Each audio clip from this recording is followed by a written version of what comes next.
موضوع الدرس في أحوال السعداء يوم القيامة سورة الرحمن تفسير ابن كثير. والحمد لله رب العالمين والصلاة والسلام على أشرف الأنبياء وسيد المرسلين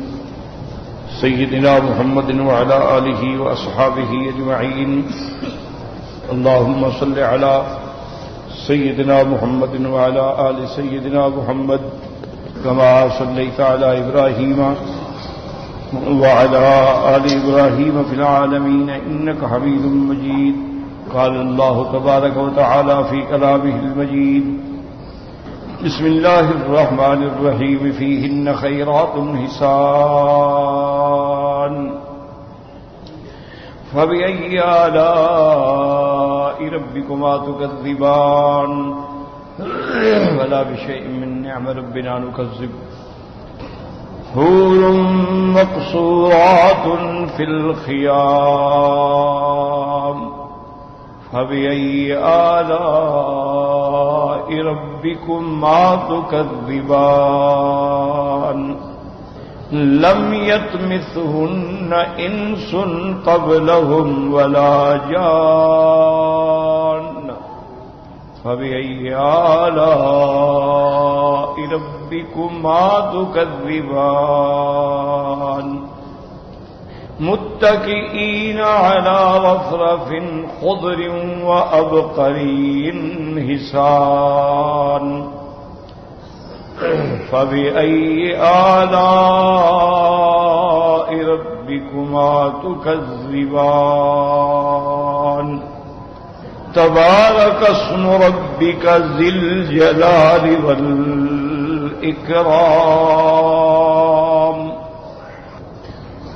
قال الله تعالى في كلامه فيهن خيرات حسان. قال المؤلف المفسر رحمه الله تعالى أدام النفع بعلومه وعلومكم في الدارين آمين إلى أن قال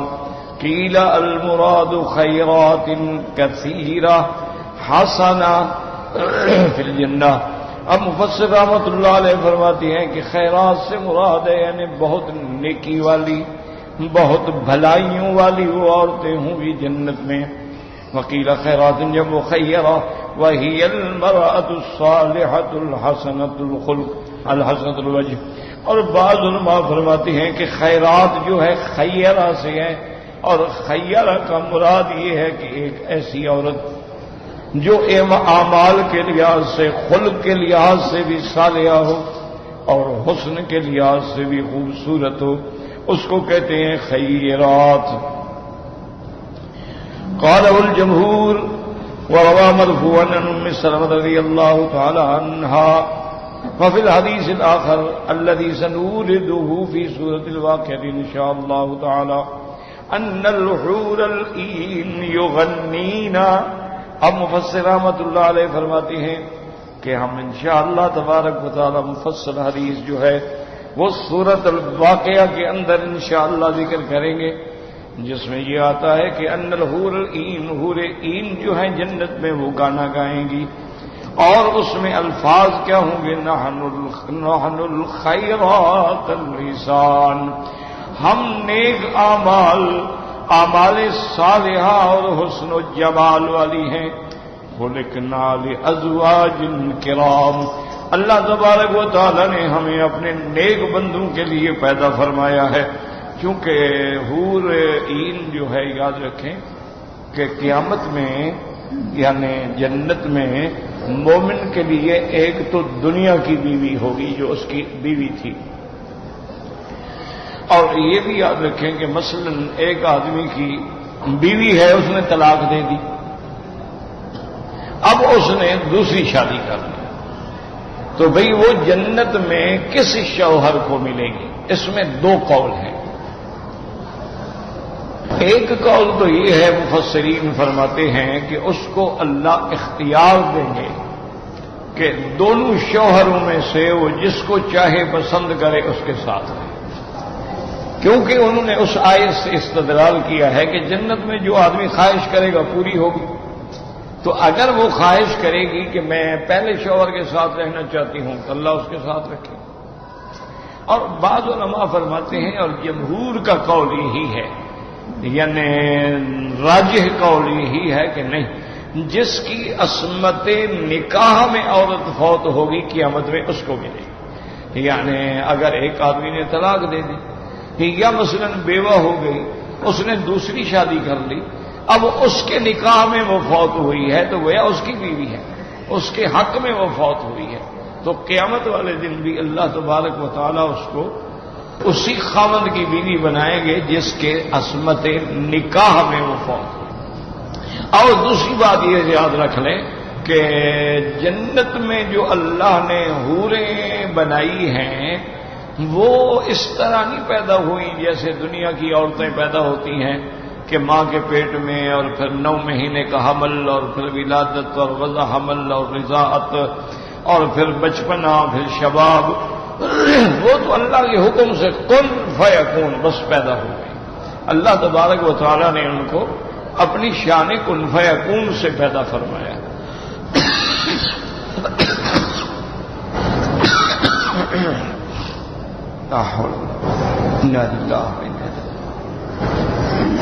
اب دوسری بات یہ سمجھیں کہ بھی ایک تو حوریں ہوں گی 72 یا 70 یا جتنا اللہ چاہیں گے عطا فرمائیں گے، ایک اس کی اپنی بیوی ہوگی،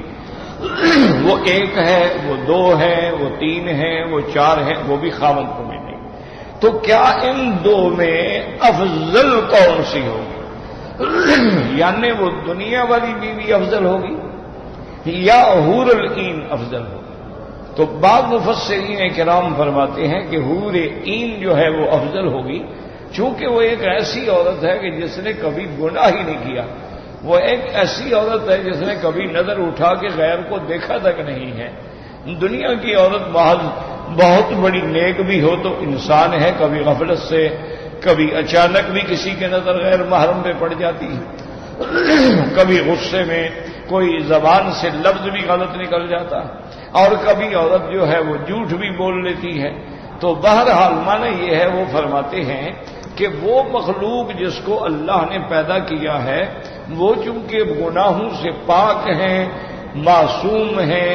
اس لیے وہ دنیا کی بیوی سے افضل ہوں گی۔ لیکن یاد رکھو کہ راجح قول یہ نہیں ہے، راجح قول جمہور کے نزدیک یہ ہے کہ وہ دنیا کی بیوی افضل ہوگی، دنیا کی بیوی حور عین سے افضل ہوگی۔ اس کی وجہ ہے اس نے دنیا میں روزے رکھے ہیں، حج کیا ہے، صدقات کیے ہیں، نمازیں پڑھی ہیں، خیرات کی ہے، خاوند کی خدمت کی ہے، بچوں کی تربیت کی ہے، اس کے اعمال صالح۔ حور عین نے کیا کیا ہے؟ اس نے تو کچھ بھی نہیں کیا، اس پیدا کیا اور بٹھا دیا جنت میں، مومن آئیں گے اور ان کو مل جائیں گے۔ تو جو اعمال صالحہ کرنے والی عورت ہے اس کا کیا مقابلہ ہے؟ اس لیے علماء اور راجح قول یاد رکھو یہی ہے، جیسے کہ راجح قول یہی ہے کہ فرشتوں سے انسان افضل ہے، اور انبیاء تو اعلیٰ طریق اولا افضل ہیں۔ حالانکہ فرشتے معصوم ہیں اور انسان تو معصوم نہیں ہے، انبیاء معصوم ہوتے ہیں لیکن غیر نبی تو معصوم نہیں ہوتا، لیکن پھر بھی انسان افضل ہے۔ تو اس کی وجہ یہ ہے کہ انسان کو اللہ نے شریعت کا مکلف بنایا، اس پہ اللہ نے پابندیاں رکھی ہیں کہ تم نے 5 نمازیں پڑھنی ہیں، تم نے رمضان کے روزے رکھنے ہیں، تم نے زندگی میں 1 دفعہ اگر استطاعت ہے تو حج کرنا ہے، اگر صاحب نصاب ہو تمہیں زکوٰۃ دینی ہے، تمہیں صدقۃ الفطر دینا ہے، تمہیں عید الاضحیٰ کے موقع پہ قربانی کرنی ہے، اور تمہیں اپنے مال سے زکوٰۃ ادا کرنی ہے۔ تو انسان چونکہ مکلف ہے، انسان کو شرائع کا بوجھ ڈالا گیا ہے، تو اس وجہ سے انسان جو ہے وہ افضل ہوگا۔ تو اس لیے راجح قول یہی ہے کہ دنیا والی بیوی جو ہے وہ حور عین سے بھی افضل ہوگی، اور اللہ جب اس کو جنت میں داخل کریں گے تو اس کو ایسا جمال عطا فرمائیں گے اور ایسی شکل عطا فرمائیں گے، حور عین کو بھی غبطہ پیدا ہوگا، یعنی وہ اتنی جمال ہوگا اور عین شباب ہوگا، اور اس کے بعد اس کو اللہ تبارک و تعالی وہ ساری نعمتیں جو ہے لوٹا دیں گے جو عین شباب میں تھی، کہ جیسے جوانی میں وہ کنواری تھی پھر اس کی بیوی بنی، اللہ اسی طرح اس کو دوبارہ لوٹا دیں گے اور ایسا جمال دیں گے کہ وہ حور عین سے بھی افضل ہوگی۔ تو بہرحال یعنی یہ راجح قول ہے کہ قیامت میں بیویاں ہوں گی، حوریں بھی ہوں گی، اپنی بیویاں بھی ہوں گی، لیکن دنیا والی بیوی جو ہے افضل ہے اور اس کو ملے گی جس کے نکاح میں فوت ہوگی، یاد رکھو۔ اسی لیے حدیث میں آتا ہے کہ میرے آقا نے رحمت دو عالم نے صلی اللہ علیہ وسلم نے ارادہ فرمایا تھا بی بی سودا کو طلاق دینے کا۔ بی بی سودا حضور کی بیوی ہے، بہت بوڑھی ہو گئی تھی، بڑی عمر کی تھی، کیونکہ حضور نے تو ساری شادیاں جو فرمائی ہیں وہ ساری عورتیں بڑی عمر کی تھیں۔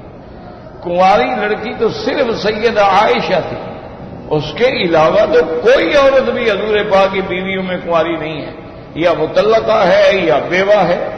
جیسے سب سے پہلی بیوی سیدہ خدیجہ الکبریٰ ہے رضی اللہ تعالی عنہا، جو محسنہ اسلام ہے اور محسنہ محمد مصطفیٰ ہے، یعنی جس کے احسان حضور پر ہیں اور جس کے احسان اسلام پر ہیں، اتنی بڑی شان والی بیوی ہے۔ یعنی اللہ تبارک و تعالی نے اس کو اتنی بڑی عظمت عطا فرمائی تھی کہ ایک دفعہ میرے آقا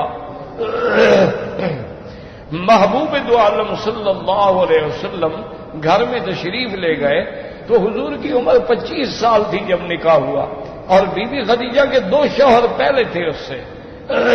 یعنی وہ بھی بیوہ تھی اور 2 شوہروں کی بیوی رہ چکی تھی، اور ان شوہروں سے اس کی اولاد بھی تھی۔ حضور صلی اللہ علیہ وسلم سے جب اس کی شادی ہوئی ہے اس کی عمر 40 سال تھی، اور میرے آقا کی عمر مبارک جو ہے 25 سال تھی، لیکن اس نے اپنی خدمت سے اور الفت سے اور تواضع سے اور حضور پہ خیرات سے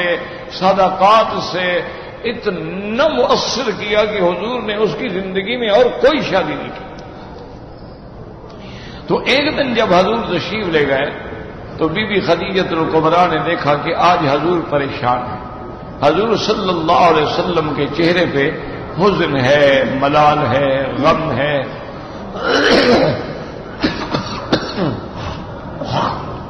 انہوں نے سلام کیا،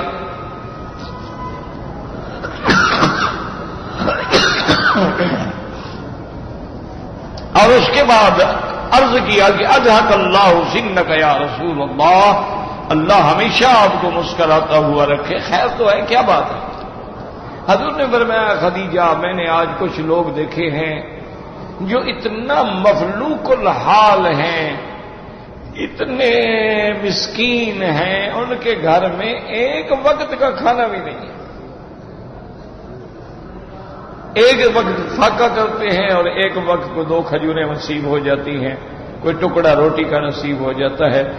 اور اتنی قسم و ترسی کے عالم میں ہیں کہ ان کو دیکھنے کے بعد مجھے چین نہیں آ رہا کہ میں کیا کروں۔ تو بیوی خدیجہ نے فرمایا اچھا ٹھیک ہے یا رسول اللہ آپ تشریف رکھیں، اور پھر پیغام بھیجا اپنی خادمہ کے ذریعے سیدنا ابو بکر کے پاس، ان کو بھی بلایا۔ یاد رکھیں اس وقت کوئی پردہ شردہ تو تھا نہیں نا، پردہ تو مدینے میں نازل ہوا ہے،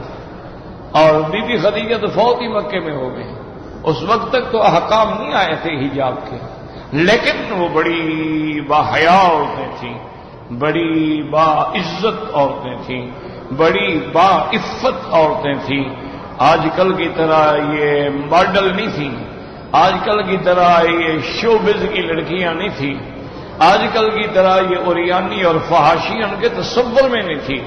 اور زنا کا تو خیال ہی نہیں تھا۔ اس لیے صحیح حدیث ہے سیاستہ کی کہ جب حضور صلی اللہ علیہ وسلم بیعت لے رہے تھے عورتوں کی، آپ جبل صفا پہ بیٹھے تھے، عورتیں نیچے تھیں، حضور تھوڑا اونچے تھے، درمیان میں حضرت عمر تھے کہ جو بات حضور فرماتے تو حضرت عمر آگے پہنچا دیتے۔ اس میں حضور کی چچی ہے ہندا، جو ابو سفیان کی بیوی ہے، اور یہ وہ ہندا ہے کہ جس نے اپنے رشتہ داروں کے خون کا بدلہ لینے کے لیے سیدنا حمزہ رضی اللہ تعالی عنہ کو شہید کرایا، سیدنا حمزہ کا مسلح کروایا، ٹکڑے ٹکڑے کرایا، اور وحشی کو کہا کہ ان کا کلیجہ نکال کے لے آنا، میں کچا کھاؤں گی۔ یعنی اتنا عداوت تھی اس کو اسلام سے، صحابہ سے اور حضور سے، لیکن اللہ نے اسلام کو غالب کر دیا، اسلام غالب ہو گیا، مکہ فتح ہو گیا، اب حل کوئی نہیں۔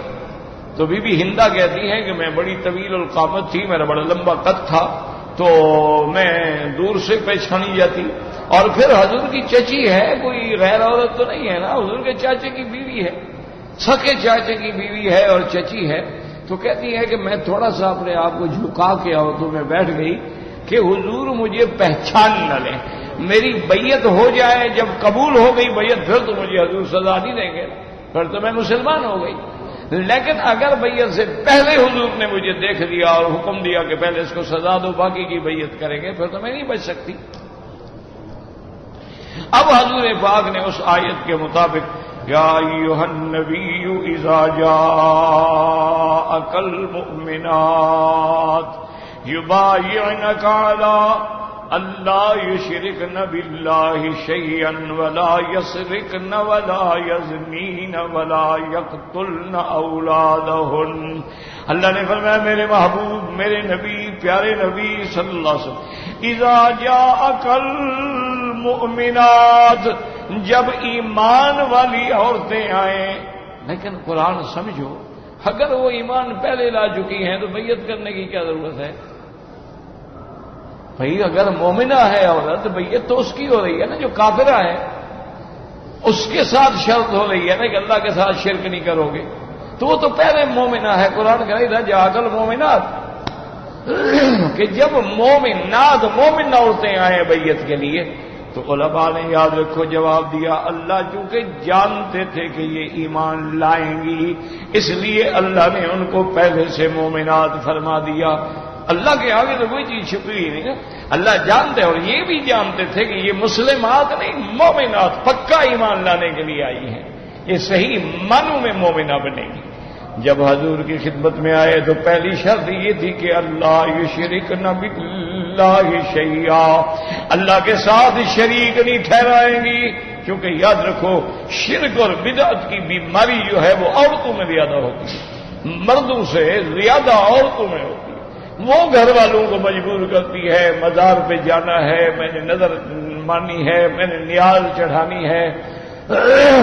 میں نے محرم کی مجالس میں شرکت کرنی ہے، میں نے تعزیہ شریف کی زیارت کرنی ہے،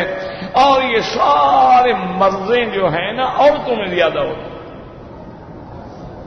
تو آپ نے جب شرط پڑھی اللہ یشرکن باللہ شیئا ولا یسرقن ولا یزنین، اور عورتوں سے یہ بھی بیعت لو کہ وہ چوری نہیں کریں گی، کیونکہ جب شرک عورتوں میں زیادہ ہے تو چوری بھی عورتوں میں زیادہ ہے۔ اچھا وہ کیسے زیادہ ہے کہ باہر کی چوری نہیں، خاوند کے مال کی چوری، خاوند دے گا وہ اپنے ماں باپ کو بھیج دے گی، خاوند دے گا وہ اپنی بہنوں کو بھیج دے گی، خاوند کپڑے بنا کے دے گا وہ اپنے رشتہ داروں کو بھیج دے گی، خاوند کو پتہ ہی نہیں، پھر کوئی تہوار آ گیا میرے پاس تو کپڑے کوئی نہیں، مجھے اور سوٹ لا کے دے۔ تو یہ چوری عام ہوتی ہے گھروں میں، آٹا ہے بغیر خاوند کے پوچھے دوسرے کو دے دیا، گھی آیا وہ دے دیا، مکھن آیا وہ دے دیا، کوئی سبزی آئی وہ دے دیا، حالانکہ اس کو کوئی حق نہیں، جب تک خاوند سے نہ پوچھے اس کو کوئی اجازت نہیں، وہ خاوند کے مال میں تصرف نہیں کر سکتی اس کے اذن کے بغیر، خاوند کی اجازت ہر حال میں ضروری ہے، کیونکہ مالک تو ان چیزوں کا خاوند ہے۔ ہاں جو سمجھدار عورتیں ہیں وہ پوچھ لیتی ہیں کہ بھئی اگر کوئی ہمسایہ آئے یا میرے گھر والے آئے، میرے ماں باپ آئے تو کیا میں ان کی مدد کر سکتی ہوں؟ کہتے ہاں جی کر سکتی ہو، تو بات ختم ہوگی، پھر چوری نہیں رہے گی۔ اب تیسری شرط کیا تھی؟ ولا یزنین، کیونکہ زنا کا سبب بھی زیادہ عورتیں ہوتی ہیں، یعنی وہ سبب بنتی ہیں، یعنی اگر عورت کوئی بے حیا بے شرم ہو کے باہر نہ آئے تو کون مائی کا لال ہے کہ لوگوں کے گھر میں گھسے گا، لوگوں کی دیواریں پھاندے گا؟ ہاں کوئی ایک آدھا واقعہ ہو سکتا ہے، لیکن عام جرت کیسے ہو سکتی ہے؟ لیکن جناب جب وہ باہر آ رہی ہے اور بسوں کے اڈے پہ کھڑی ہے اور موبائل کان سے لگایا ہوا ہے اور لہک لہک کے باتیں کر رہی ہے تو دیکھنے والا تاڑ جاتا ہے کہ یار شکار تو ٹھیک ٹھاک ہے، یہ ناراض نہیں ہوگی، بہرحال بات مان لے گی، چلو نہیں مانے گی تو کچھ کہے گی نہیں، وہ پھر قریب آ جاتے، تو اس لیے اللہ نے فرمایا ان سے یہ بھی شرط لو کہ شرک نہیں کریں گی، چوری نہیں کریں گی اور زنا نہیں کریں گی۔ جب حضور نے یہ آیت پڑھی نا تو بی بی ہندا جو تھی بیٹھی ہوئی صبر نہیں ہو سکی، صبر وہ تڑپ گئی، اس نے کہا تزنی الحرۃ یا رسول اللہ، کیوں ہم سے ایسی بیعت میں شرطیں لی جا رہی ہیں کہ زنا نہیں کرے گی؟ کوئی شریف عورت زنا کر سکتی ہے؟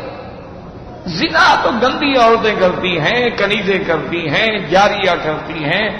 زنا تو طوائفیں کرتی ہیں، زنا تو معاشرے کی دھتکاری ہوئی عورتیں، کوئی شریف عورت بھی زنا کر سکتی ہے؟ آپ قریش کی عورتوں سے بیعت لے رہے ہیں اور ہمیں آپ کہتے ہیں کہ بیعت کرو گے، زنا نہیں کرو گی؟ کیا اب تزن الحرۃ یا رسول اللہ، کوئی شریف عورت زنا کا سوچ بھی سکتی ہے؟ حضور نے آواز پہچان لی، فرمایا انت ہندا، تم ہندا بول رہی ہو؟ اور نے کہا نا اب کیا کریں؟ نام یا رسول اللہ۔ تو آپ نے فرمایا یہ اللہ کا حکم ہے، تمہاری غیرت، تمہارے جذبات اپنی جگہ پر ہیں، لیکن وہ خالق ہے، وہ مالک ہے جس نے مشینری بنائی ہے، اس کو پتا ہوتا ہے کہ میری مشینری کا کون سا پرزہ ڈھیلا ہے،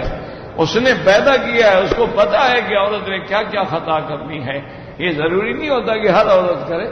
لیکن یہ حکم عام ہے سب کے لیے۔ پھر بی بی ہندا کو جا کے اطمینان ہوا۔ تو اس لیے آپ اندازہ کریں، اللہ تبارک و تعالی رحمت فرمائے کہ کوئی شریف عورت زنا کا تصور بھی نہیں کر سکتی ہے۔ تو اس لیے علماء نے لکھا ہے کہ جو دنیا کی عورتیں ہیں ان کو اللہ جمال بھی دیں گے، ان کو اللہ حسن بھی دیں گے،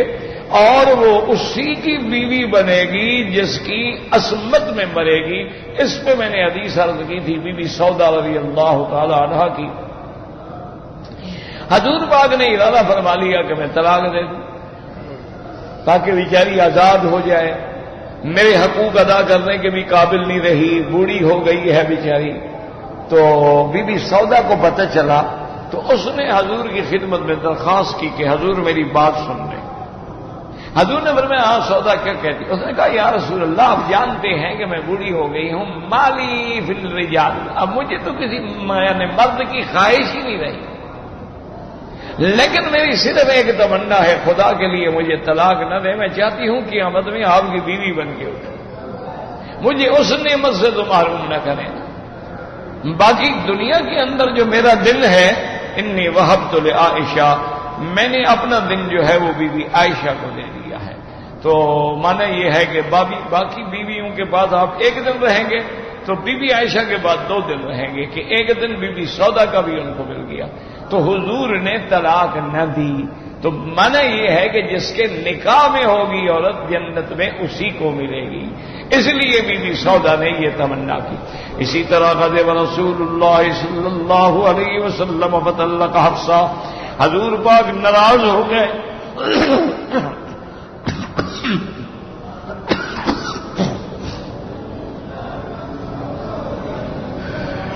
لا حول ولا قوة الا باللہ، اور سیدہ حفصہ بنت امیر المومنین عمر بن الخطاب رضی اللہ تعالی عنہم،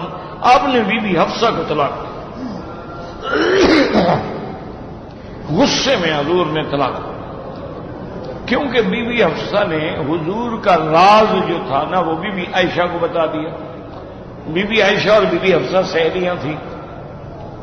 تو حضور کو غصہ آ گیا۔ آپ نے فرمایا میں نے تمہیں کہا تھا کہ کسی کو بات نہیں بتلانی، تم نے عائشہ کو کیوں بتلا دی؟ تو اس لیے حضور پاک نے طلاق دے دی۔ ورنہ یاد رکھو کہ طلاق دینا کوئی اچھا کام نہیں ہے۔ صحیح حدیث میں ہے کہ ابغض الحلال عند اللہ الطلاق، حلال چیزوں میں سب سے مبغوض چیز جو اللہ کو نہ پسند ہے وہ طلاق ہے، کہ طلاق کی اجازت تو دی ہے لیکن اللہ کو پسند نہیں ہے۔ اسی طرح حضور پاک صلی اللہ علیہ وسلم نے تزوجوا ولا تطلقوا، آپ نے فرمایا شادی کرو، نکاح کرو، لیکن طلاق نہ دیا کرو۔ فرمایا کہ طلاق کی وجہ سے یہتز العرش، اللہ کا عرش ہل جاتا۔ حضور نے فرمایا طلاق نہ دیا کرو۔ اسی طرح حضور پاک صلی اللہ علیہ وسلم فرمایا تزوجوا ولا تطلقوا ان اللہ لا يحب الزواقین والزواقات، او کما قال النبی صلی اللہ علیہ وسلم، حضور پاک نے فرمایا شادی کرو، نکاح کرو، لیکن طلاق نہ دیا کرو۔ اللہ تبارک و تعالی مزہ چکھنے والے مردوں اور عورتوں کو پسند نہیں فرماتے کہ شادی کر لی، 2 4 6 مہینے رکھا پھر طلاق دے دی۔ جیسے آج کل امیر لوگ جو ہیں خاص طور پر عرب معاشرے میں، ہمارے ہاں تو خیر روٹی نہیں ملتی تو دوسری شادی کیا مٹی کرے گا غریب، وہ تو پہلی کو کھانا نہیں کھلا سکتا، کپڑے نہیں دے سکتا، تو دوسری شادی کہاں سے کرے گا؟ لیکن یہاں جو دولت مند لوگ ہیں مختلف عرب ممالک کے، انہوں نے نعوذ باللہ واقعی جیسے حضور نے فرمایا تھا کہ دین کو مذاق بنا دیا ہے، وہ شادیاں کر لیتے ہیں۔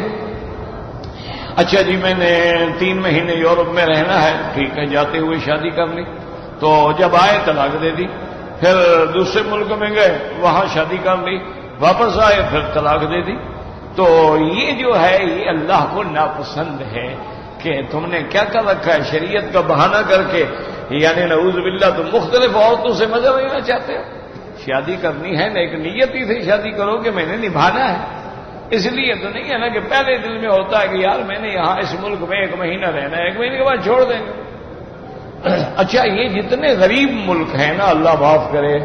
جیسے ہمارا ملک ہے، بنگلہ دیش ہے، انڈونیشیا ہے، اسی طریقے سے آپ دیکھیں انڈیا ہے، اللہ معاف فرمائے، وہاں تو یہ ایک مستقل عذاب، بڑے لوگ وہاں جاتے ہیں، اچھا اور پھر 5-6 ہزار ریال کا 1 لاکھ بن جاتا ہے، تو اگر وہ 20,000 ریال بھی جیب میں ڈال لیں تو ٹکٹ بھی ہو گئی، ہوٹلوں کے کرائے بھی ہو گئے، نئی نویلی بیوی بھی مل گئی، مہینہ 1.5 مہینہ گزارا، طلاق دیا، السلام علیکم۔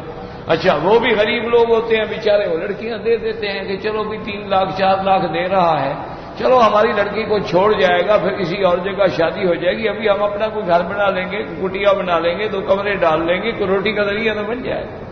ورنہ ان کو بھی پتا ہوتا ہے کہ یہ اسی لیے آئے ہیں، انہوں نے بیوی بنا کے نہیں رکھنا،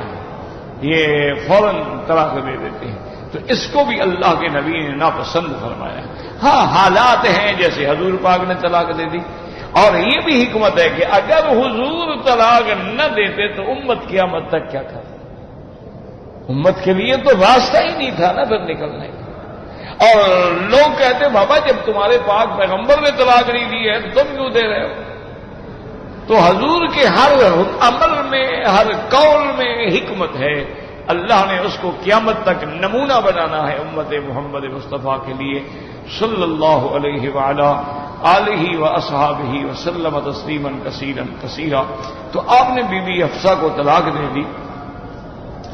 اب دیکھیں کہ دنیا میں عورتوں کے سفارشی انسان ہوتے ہیں،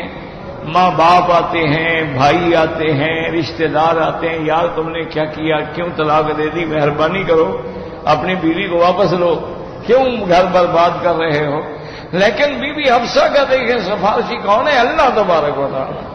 اللہ نے جبریل کو حکم دیا کہ جا کے میرے نبی سے کہہ دو کہ راجعہا، اپنی بیوی کی طلاق واپس لے لیں، رجوع فرما لیں، انہا صوامۃ قوامۃ وزوجتک فی الآخرہ، یہ بیوی بڑے روزے رکھنے والی ہے، بڑی عبادت کرنے والی ہے، اور تیری آخرت میں جنت میں بیوی ہے تیری، یہ لکھا ہے میری تقدیر میں۔ تو فوراً اللہ نے حکم دیا اور حضور پاک نے رجوع فرما دیا۔ تو اس لیے معلوم یہ ہوا، بات یہ ہوئی کہ جو عورت جس کے نکاح میں ہوگی اس کو ملے گی۔ اچھا اب یہ ہے کہ اگر عورت مسلمان ہے اور شوہر کافر ہے، یہ بھی تو ایک مسئلہ ہے نا کہ عورت ہے مسلمان اور بیوی کافرہ ہے، جیسے کہ پہلی شریعتوں میں کافرہ کے ساتھ نکاح جائز تھا۔ حضرت نوح علیہ السلام کی بیوی بھی کافرہ تھی، حضرت لوط علیہ السلام کی بیوی بھی کافرہ تھی، تو خامند نبی ہیں لیکن بیوی کافرہ ہے۔ بھئی یہ کس کو ملے گی؟ صاف ظاہر ہے کہ یہ چونکہ جہنم کی ہے تو جہنم والی کوئی جو ہے جس نے کفر کیا، شرک کیا، وہ ہمیشہ جہنم میں ہوگی، وہ جنت میں آ ہی نہیں سکتی، تو ملنے کا کوئی سوال ہی پیدا نہیں ہوتا۔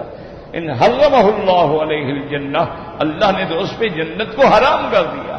وہ تو ہمیشہ جہنم میں جلے گی۔ اچھا اسی طرح کبھی کبھی عکس بھی ہوتا ہے کہ جیسے بی بی آسیہ جو ہیں وہ ایمان والی ہیں اور خامند جو ہے وہ فرعون ہے، یعنی خامند صرف کافر نہیں، وہ کافروں کا بھی اپنا باپ ہے، خدائی کا دعویٰ کرنے والا ہے۔ وہ ہمارے ایک استاد ہوتے تھے، وہ فرماتے تھے کٹا کافر، یعنی ایک تو چھوٹا موٹا کافر ہوتا ہے، ایک ہوتا ہے کٹا کافر، یعنی وہ تو کٹا کافر تھا نا جی، جس نے کہا کہ انا ربکم الاعلی، اور اس کی بیوی جو ہے بی بی آسیہ، اور وہ جناب یہ ہے کہ مومنہ ہے۔ ضرب اللہ مثلا للذین آمنوا امرأۃ فرعون اذ قالت رب ابن لی عندک بیتا فی الجنہ نجنی من فرعون وعملہ ونجنی من القوم الظالمین۔ تو اس نے وقت کے بادشاہ کو چھوڑ کے توحید قائم کی، اور توحید کے لیے اس کے ہاتھوں پاؤں میں میخیں گاڑی گئیں، اس کے اوپر پتھر ڈالے گئے، لیکن وہ ایمان پہ قائم رہی، تو اللہ اس کو کیا بدلہ دیں گے کہ وہ بیوی بنے گی حضرت محمد مصطفیٰ صلی اللہ علیہ وآلہ آلہ وصحابہ وسلم۔ اس کی دعا منظور ہو گئی نا، اور اس نے دعا کی تھی نا، یا اللہ میرا گھر ہو لیکن عند بیت عندک، میرے قریب ہو، تو سب سے قریب گھر تو پھر محمد مصطفیٰ کا ہی ہوگا۔ اللہ نے کہا ہم اسی گھر میں آپ کو بھیج دیتے ہیں، وہ تیری دعا بھی منظور ہو گئی۔ تو رب ابن لی عندک بیتا فی الجنہ ونجنی من فرعون وعملہ ونجنی من القوم الظالمین۔ اچھا اسی طرح اب ایک مسئلہ اور بھی ہے کہ جیسے بی بی مریم ہے، اس نے شادی ہی نہیں کی، ومریم ابنۃ عمران التی احصنت فرجہا، تو اس نے تو شادی ہی نہیں کی۔ عیسیٰ ابن مریم جو پیدا ہوئے ہیں وہ تو اللہ نے جبریل علیہ السلام کو حکم دیا، وہ تشریف لائے، انہوں نے پھونک ماری، اسی سے نفخ روح ہو گیا اور عیسیٰ علیہ السلام پیدا ہوئے۔ تو وہ بھی چونکہ ام عیسیٰ ہیں، بڑی شان والی بی بی ہیں، تو اللہ اس کو بھی ایسا بدلہ دیں گے کہ وہ بھی حضور کی بیوی بنے گی جنت میں علیہ الصلاۃ والتسلیم۔ اس لیے صحیح حدیث میں آتا ہے کہ جب بی بی خدیجہ رضی اللہ تعالی عنہا فوت ہو رہی تھی تو حضور نے فرمایا خدیجہ تم فوت ہو، تیرا وقت قریب آ گیا ہے، اللہ تجھے جنت میں لے جائیں گے، وہاں تمہاری دو سہیلیاں بھی ہوں گی، تمہاری وہ سوکنے ہیں، ان کو بھی سلام کہنا۔ تو بی بی خدیجہ نے کہا یا رسول اللہ مبارک ہو آپ بالرفاہ والبنین، اگر جنت میں بھی اللہ نے آپ کا رشتہ طے کر دیا ہے تو پھر آپ کو مبارک ہو بالرفاہ والبنین۔ تو اس سے بھی اندازہ ہوا،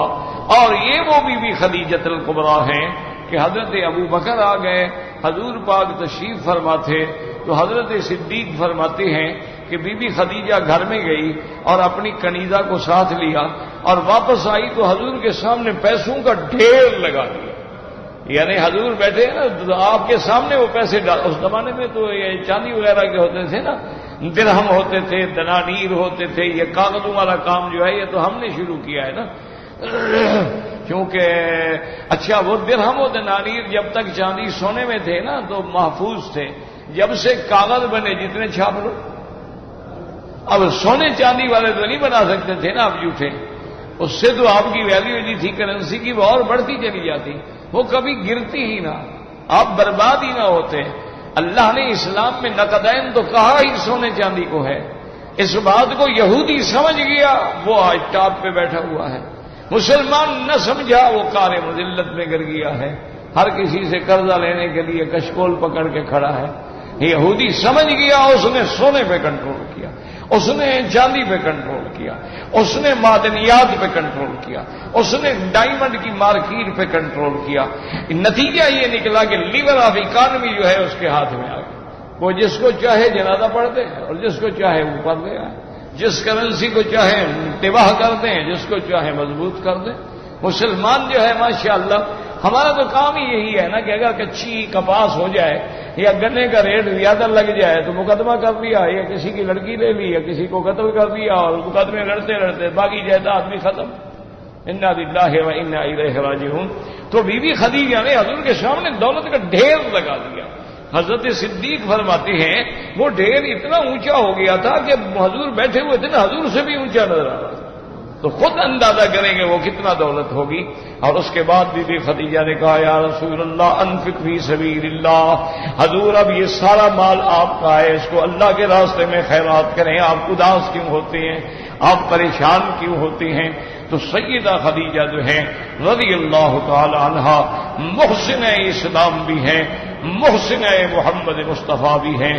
صلی اللہ علیہ وسلم، اور حضور کو بھی ساری زندگی بی بی خدیجہ کا خیال رہا۔ یعنی حضور کے پاس کبھی گوشت آیا تو آپ فرماتے ہیں کہ بھائی بی بی خدیجہ کی سہیلی ہوتی تھی اس کے گھر میں بھیجو، فلاں بی بی خدیجہ کی ملنے والی تھی اس کے گھر میں بھیجو، حتیٰ کہ بی بی عائشہ فرماتی ہے غرت علی خدیجہ ما غرت علی نساء قط، فرماتی ہے جتنی مجھے بی بی خدیجہ سے غیرت آتی تھی اس نے کسی عورت پہ غیرت نہیں آئی۔ تو بیویوں نے پوچھا کہ بی بی تمہاری تو شادی اس وقت ہوئی جب بی بی خدیجہ فوت ہو چکی تھی، تم نے تو وہ زمانہ بھی نہیں دیکھا ہے۔ بی بی عائشہ فرماتی ہے کثرت ذکر رسول اللہ صلی اللہ علیہ وسلم، حضور جو ہر وقت اس کا ذکر کرتے تھے، میرا محبوب ہو اور ذکر کسی دوسرے کا کرے تو میں کیسے غیرت نہ کھاؤں، اس لیے مجھے غیرت آتی کہ ہر بات میں حضور بی بی خدیجہ ہاکذا قالت خدیجہ وہاکذا فعلت خدیجہ وہاکذا آتت خدیجہ وہاکذا انفقت خدیجہ، بی بی خدیجہ نے یہ کہا تھا اور بی بی خدیجہ نے یہ کیا تھا، ہر وقت آپ کو بی بی خدیجہ کا خیال ہوتا ہے رضی اللہ تعالی عنہا۔ اس لیے ایک دن بی بی عائشہ کی زبان سے سخت لفظ بھی نکل گئے۔ یاد رکھو یہ میاں بیوی کی بات ہوتی ہے، اگر عائشہ کے بغیر بجائے یہ لفظ کوئی اور حضور کی شان میں کہے وہ تو کافر ہو جائے۔ حضور کی شان میں ایک ذرے کے برابر توہین کرنے والا جو ہے کافر ہے اور زندیق، وہ صراحتاً کرے یا کنایتاً کرے، اگر اس کے کلام سے اس کی بات سے رحمت دو جہاں کی شان میں کمی ہوتی ہے تو یہ وہ آدمی ہے جس نے اللہ کو ایذا دی ہے، اللہ کے رسول کو ایذا دی ہے، اس پہ اللہ نے لعنت بھیجی ہے۔ یعنی حضور کی ایذا اللہ کو پسند نہیں، فرمایا من آذانی فقد آذ اللہ، جس نے مجھے ایذا دی اس نے اللہ کو ایذا دی، ومن آذ اللہ فیوشک ان یاخذہ، اور جو اللہ کو ایذا دیں گے اللہ ان کو پکڑ لے گا۔ تو اس لیے یعنی بی بی عائشہ، اسی لیے بعض لوگ ہمارے اپنے مولوی بھی ٹھوکریں کھا گئے، اللہ رحمت کرے، انسان ہیں نا، فرشتے تو ہم نہیں ہوتے نا، ہم سے بھی تو ہزاروں غلطیاں ہوتی ہیں۔ ہمارے بڑے بڑے اسکالر، بڑے بڑے ڈاکٹر، بڑے بڑے پروفیسر کتابیں لکھ کے ایسی ایسی ٹھوکریں کھائیں، اللہ معاف کرے، اللہ معاف کرے، اللہ معاف کرے۔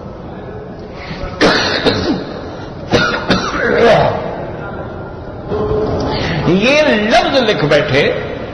کہ بی بی عائشہ شان رسالت میں کبھی کبھی گستاخی کرتی تھی۔ حضور کی شان میں گستاخی کرے تو پھر مسلمان رہ گئے، نعوذ باللہ ثم نعوذ باللہ ثم نعوذ باللہ۔ حضور کی شان میں گستاخی، وہ تو اگر سہون بھی کر دے، سہون بھی کر دے تو اس کے لیے بھی معافی نہیں ہے۔ اور بعض احمد تو فرماتے ہیں توبہ کرے تو قبول نہیں ہوگی، زندیق ہے کہ حضور کی شان میں۔ یاد رکھو یہ گستاخی نہیں ہوتی، یہ میاں بیوی کے پیار میں یہ اپنی محبت کا لاڈ ہوتا ہے۔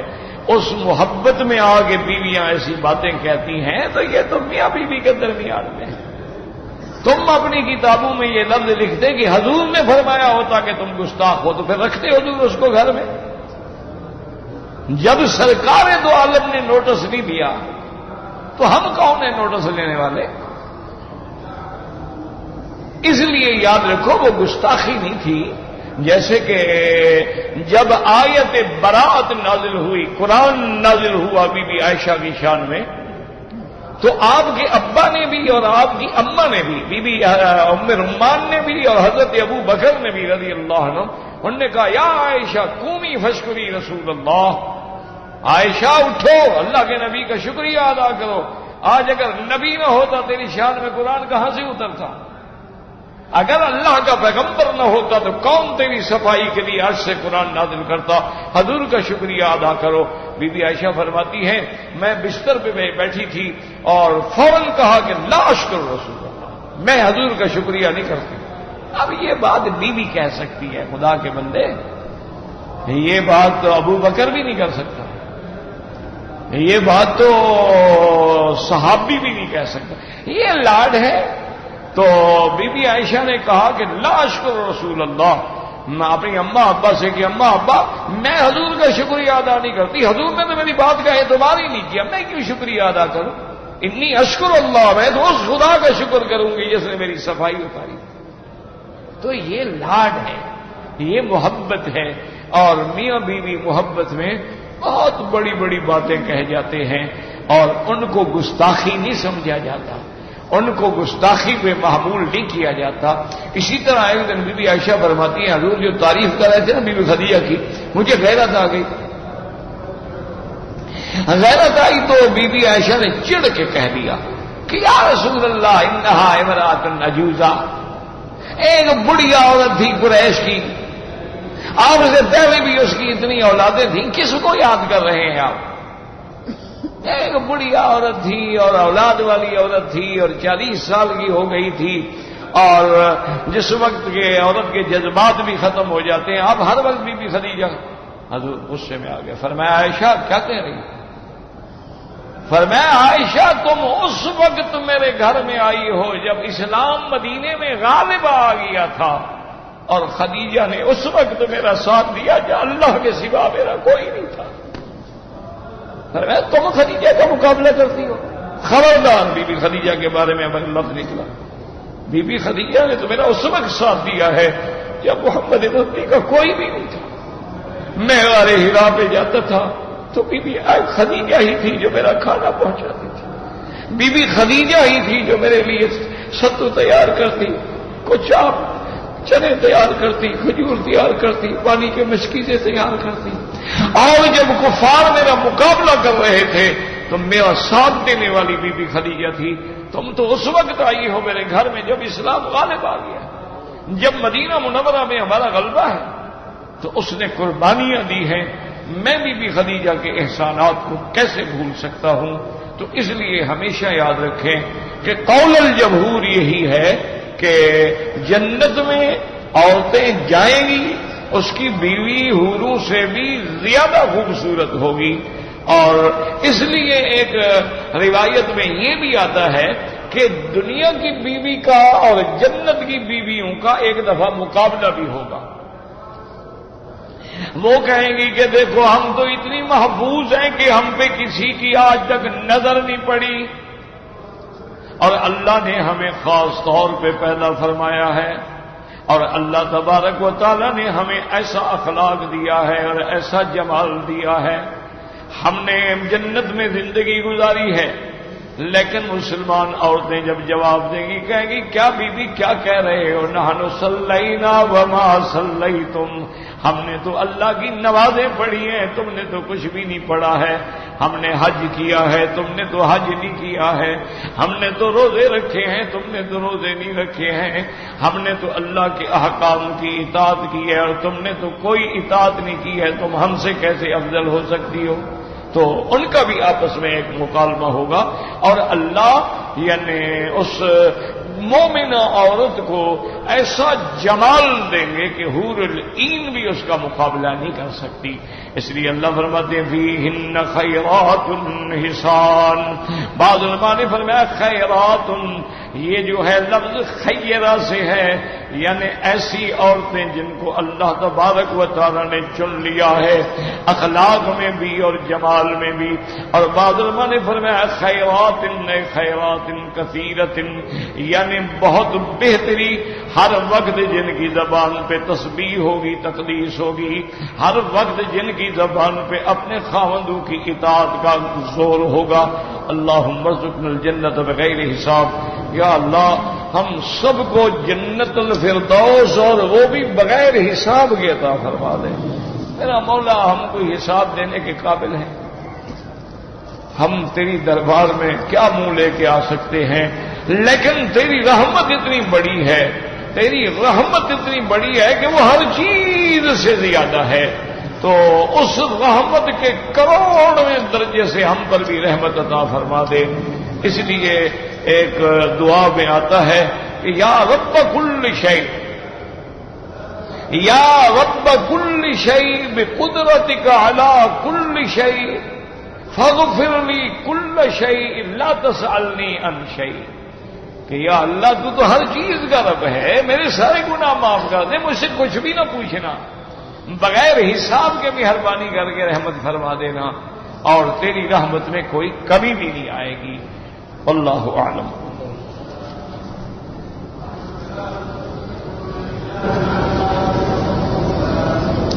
کیا جنت میں جنابت بھی ہوگی اور غسل بھی لازم ہوگا؟ یہ مجھے دیکھو یاد رکھو، ایک تو ایسے میں بیمار ہوں، آدمی بیماری میں چڑچڑا ہو جاتا ہے، اور دوسری میری بد سمجھیں، کیا بد اخلاقی سمجھیں کہ میں ایسی قوم سے تعلق رکھتا ہوں جو ویسے ہی بد دماغ ہوتے ہیں۔ ہمارے بلوچ جو ہیں نا، ماشاء اللہ سبحان اللہ، ان کا اپنا سوچ ہوتی ہے۔ ہمارا ایک سردار تھے، بہت بڑا سردار تھا بلوچوں کا، اس زمانے میں گاڑیاں شاڑیاں کاریں ہوتی نہیں تھیں، یعنی کوئی یوں سمجھ لو کہ سارے ایک ضلع میں شاید ایک دو ہوں۔ تو سردار کو بھی کسی نے کہا کہ جناب آپ سردار ہیں، اتنے بڑے ذمہ دار ہیں، آپ بھی ایک گاڑی لیں۔ وہ بھی چلا گیا، گاڑی لے آیا۔ اس زمانے میں گاڑیاں کہاں، کراچی میں ملتی تھی، عام شہروں میں تھوڑی گاڑیاں ملتی۔ گاڑی لے کے آیا، گاڑی پہ بیٹھا، بڑا خان جناب آگے اکڑ شکڑ کے اور بڑا اپنا پگڑی شگڑی کو مایا لگا کے کلف لگا کے بیٹھا ہوا تھا۔ تو جب گھر جا رہے تھے تو آگے ایک واٹر کورس آ گیا پانی کا، ڈرائیور نے گاڑی روک دی۔ تو خان نے پوچھا بھی کیا بات ہے؟ اس نے کہا سائیں آگے واٹر ہے، واٹر کورس ہے، اس میں کار تھوڑی جا سکتی ہے، یہ تو مجبوری ہے، ہمیں تو کار یہاں روکنی پڑے گی، پہلے ہمیں اس واٹر پہ کچھ چیزیں ڈال کے راستہ بنانا پڑے گا۔ خان اتر کے کھڑا ہو گیا، اس نے کہا تم جاؤ میری گھوڑی لے آؤ، لعنت بھیجو اس کار پہ جو ایک چھوٹا سا کھالا بھی نہیں عبور کر سکتی، میری گھوڑی تو دریا عبور کر جاتی ہے، یہ کیا میرے لیے تم نے عذاب پھینکو اس کو، بس میری گھوڑی لے آؤ، میں گھوڑی پہ چڑھوں گا۔ تو یہ تو ہماری عقل ہوتی ہے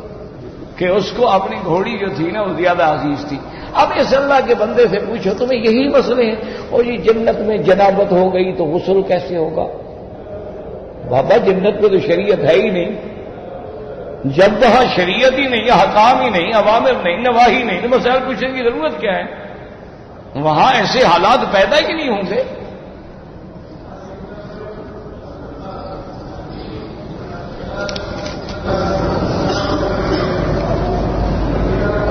کہتے جی کہ 3 دن کے لیے اللہ کے راستے میں نکلیں، بالکل نکلنا چاہیے۔ تو جس نے ساری زندگی اللہ کے راستے میں لگائی ہوئی ہے وہ آپ کو دین نظر نہیں آتا؟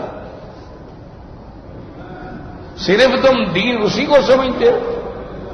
باقی کوئی کام دین کا نہیں ہے۔ عقل کرو، جن لوگوں نے حدیث پڑھاتے پڑھاتے زندگی گزار دی ہو، تمہیں تو لفظ حدیث کا ترجمہ بھی نہیں آئے گا۔ بڑا اچھا کام ہے تبلیغ، 3 دن کے لیے نہیں، ساری زندگی کے لیے نکلو، لیکن یہ مانا تو نہیں کہ جو اہل علم قرآن و حدیث میں مشغول ہیں ان سے کہو کہ جی یہ دین کا کام نہیں، دین کا کام صرف وہی ہے، یہ تو پھر بے وقوفوں والی بات ہے۔ اللہ تبارک ہوتا ہے، اگر علماء نہ ہوتے تو مولوی الیاس کہاں سے پیدا ہوتا؟ اگر حضرت شیخ الہند رحمت اللہ علیہ اس کو اس راستے پہ نہ لگاتے تو کہاں تبلیغ ہوتی؟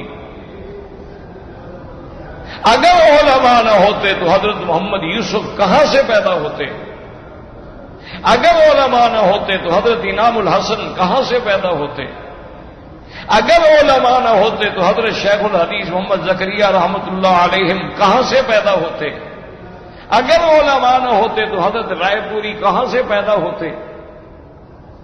اصل تو علماء ہیں، اصل تو مدارس ہیں،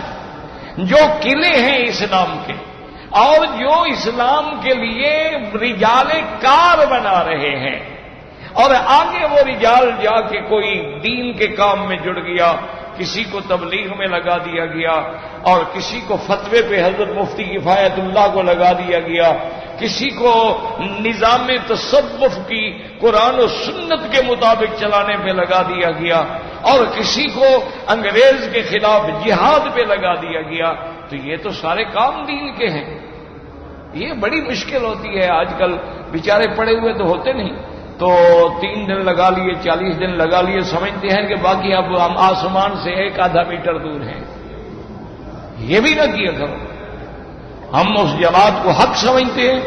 ان کی خدمات کے ہم قائل ہیں، ان کی محنتوں کے ہم قائل ہیں، انہوں نے پوری دنیا میں اللہ کا دین پہنچایا ہے، لیکن اس کا معنی یہ نہیں کہ جو باقی لوگ دین کا کام کر رہے ہیں ان کو تم دین ہی نہ سمجھو۔ یہ ایک بیماری ہو جاتی ہے۔ مدرسے میں کبھی وہ پیسہ نہیں دیں گے، اپنی زکوٰۃ کبھی طالب العلم کو نہیں دیں گے، کیوں؟ ان کے نزدیک وہ دین کا کام ہی نہیں ہے۔ دین کا کام سمجھیں تو مدرسوں کی مدد کریں نا۔ اگر جذبہ ہوگا تو اپنا مدرسہ بنا لیں گے، لیکن پہلے مدرسے کی مدد نہیں کریں گے۔ تو دعا کریں اللہ ان کو بھی ہدایت دے، اللہ ان میں بھی جو غلطیاں ہیں دور فرمائے، اللہ ہم میں بھی جو کوتاہیاں ہیں دور فرمائے۔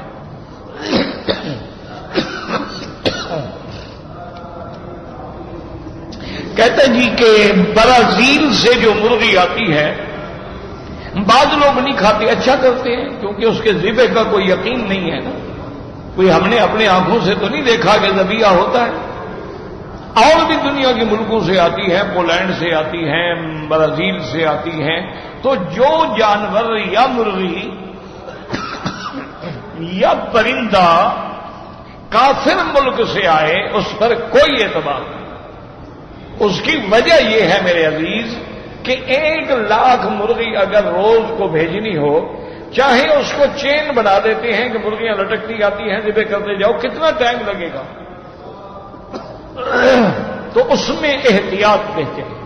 البتہ جو اس ملک کی اپنی کمپنیاں ہیں وہ خالص ذبح ہے اور خالص حلال ہے۔ حضور پاک نے 4 دفعہ عمرہ فرمایا ہے،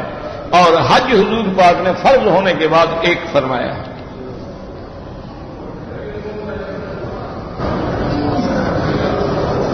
کہتے جی کہ ہم نے اللہ نے 7 زمینیں پیدا فرمائی ہیں، ہم اوپر رہتے ہیں تو ہم تو آسمانوں کو دیکھتے ہیں،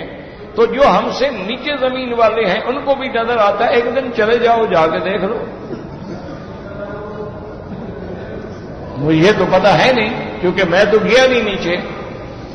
اور نہ مجھے بحث کرنے کی ضرورت ہے کہ نیچے کون رہتا ہے اور وہ کیسی مخلوق ہے،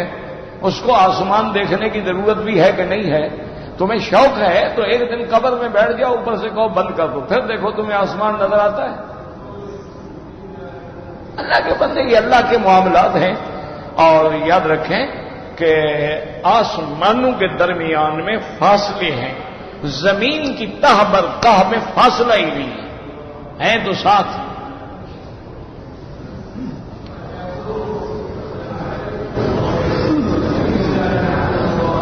اگر ایک آدمی نے غسل جنابت کرنا تھا، استنجا کر کے بیٹھا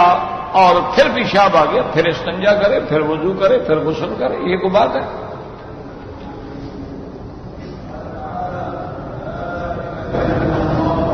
کہتے جی کہ ہم یہاں قرآن مجید ایک دوسرے کو سناتے ہیں تو قیامت میں بھی مومن قرآن پڑھیں گے، لیکن وہاں تکلیف نہیں ہوگی، وہاں شوق کے لیے پڑھیں گے۔ بلکہ ایک حدیث میں آتا ہے کہ مومن یہی سورۃ الرحمن پڑھیں گے۔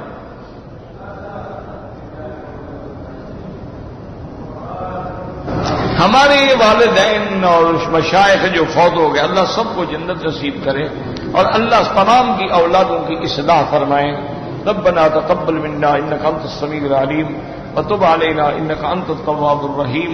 اللهم اجعل لنا وللمسلمين من كل ضيق